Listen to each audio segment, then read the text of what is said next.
Hi BookTube. I have a confession to make.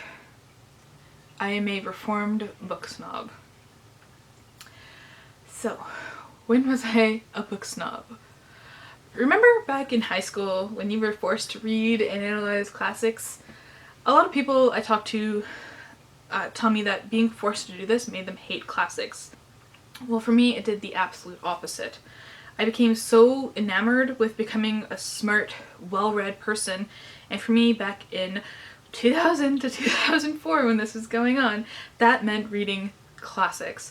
It got even more intense in university, where I got a Bachelor of Arts in Specialized Honors English, and my specialty was Victorian and Romantic literature. And the stuff that I was reading outside of the assigned books was very similar as well. Around 2005 and 2006 when I was in university, I also discovered 4chan, particularly the Lit channel on there, and the literature and books subreddits. And in those early days, the primary users of those channels were straight, white, young adult men, and as a result, they were more likely to recommend classics by dead white men or like bro lit, and as a result, that's where I got most of my book recommendations and what I mostly read. What made me a book snob? And in what way was I a book snob?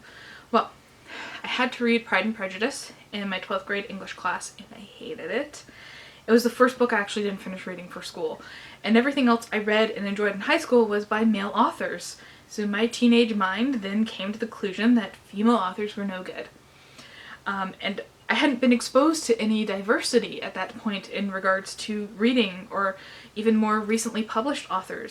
So the only type of books I knew outside of classics that were more recently published books in my mind were categorized as chick lit fiction or popular fiction. And I thought they were the same type of drivel, just not worth reading because they weren't classics.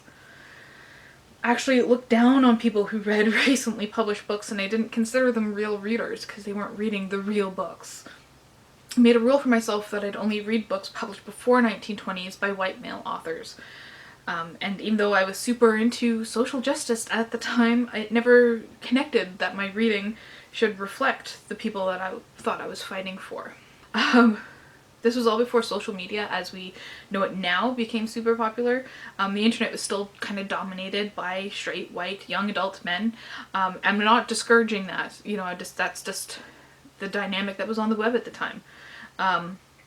There was even a joke that you'd just automatically assume people online were of that demographic, and you know, a kind of unwritten rule was that if you weren't, then you pretended to be, unless you were prepared to be relentlessly harassed, ignored, or even banned from certain sites.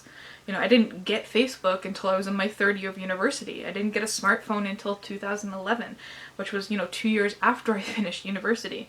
I relied on teachers and professors and 4chan and Reddit for book recommendations, and they never recommended diverse or recently published books.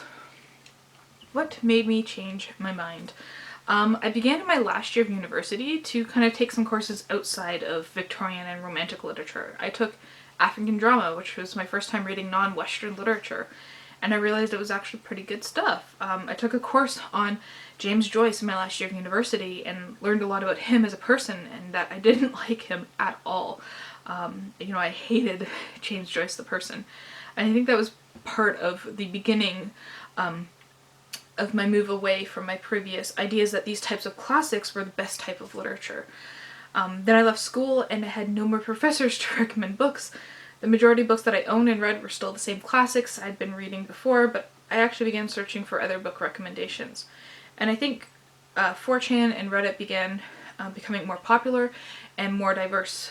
People began recommending books on these channels, and I dived into science fiction and fantasy, which for me was still mostly white male authors, I'll admit, but at least those books were, you know, published in the late 20th century.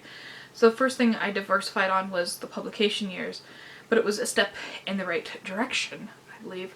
And then I discovered BookTube, and I found a new source for discovering books and hearing what booktubers had to say about all these different types of books and authors, and it made me want to read more diversely. Do I still identify as a book snob? For me, it's a really hard thing to shake. I still believe there's a hierarchy in literature, that some books and genres are just objectively better than others, and to be honest, I don't really think this is a problem. What has evolved in my thinking here is that I'm more likely to read outside of the top tier of this hierarchy. And I'm not saying like classics are the top. You know, there's diversity at the top now for me. So I'm not saying, you know, dead white male authors are the top of the hierarchy of reading. Not at all. Please don't mistake me by saying that. But there is definitely, you know, some books are better than others. Let me just say that. You know, the lines between the hierarchy can also be blurred. So it's not so much a pyramid, but much more of a complicated kind of Venn diagram now. You know, classics can be bad. YA can be great. Science fiction and fantasy are like my go-to genres. When I want a book that will make me think, you know, one of my books which I think hits the mark of a top tier book with writing style, with themes, with character development, with philosophy is actually a YA book, which I would never even touch before. And that book is What I Was by Meg Rossoff, by the way. So ultimately I think I'm not a book snob anymore. I've diversified my reading and I'm enjoying all the diversity. And when I talk about diversity, I'm talking about like the author's race, the time, the publication date, the genre, the writing style, everything. You know, before I was just so very narrow in my point of view, and now like I've opened up and I've discovered so many awesome books that I wouldn't have read if I had remained a book snob. So yeah, I am a reformed book snob. My question for you now is, do you have any snobby bookish opinions? And thank you for watching.